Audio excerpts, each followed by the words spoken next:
Quintus Septimus Florens Tertullianus atau yang biasa dipanggil oleh Tertullianus, yang lahir pada tahun 155 dan wafat pada tahun 230, adalah seorang pemimpin gereja dan penghasil banyak tulisan pada selama masa awal kekristenan.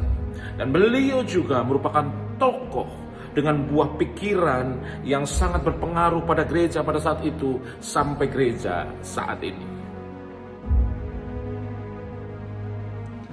Pada waktu itu, kekristenan di dalamnya masih banyak terjadi pertengkaran dalam menganalisa hubungan antara Kristus dengan Allah Bapa.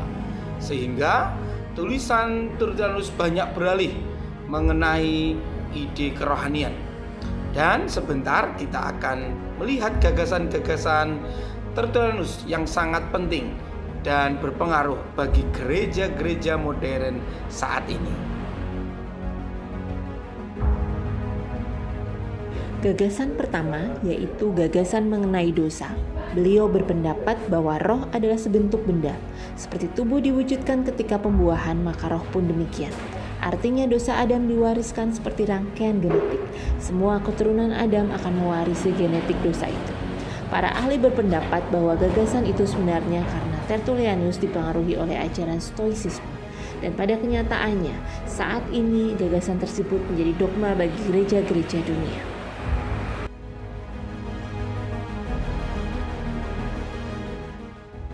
Gagasan yang kedua yaitu Allah adalah satu hakikat yang terdiri dari tiga pribadi yang disebut doktrin Trinitas.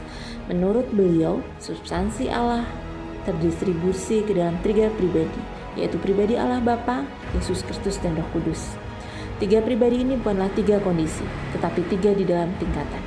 Bukan dalam substansi, tapi dalam bentuk. Bukan dalam kuasa, tetapi aspek-aspeknya. Namun Allah adalah satu dalam substansi, dalam kondisi, dalam kuasa, dan dalam kekuasaan. Sampai ia disebut sebagai satu Allah. Itulah yang dipegang gereja hingga sekarang. Tertullianus tidak setuju dengan perluasan moral dalam gereja.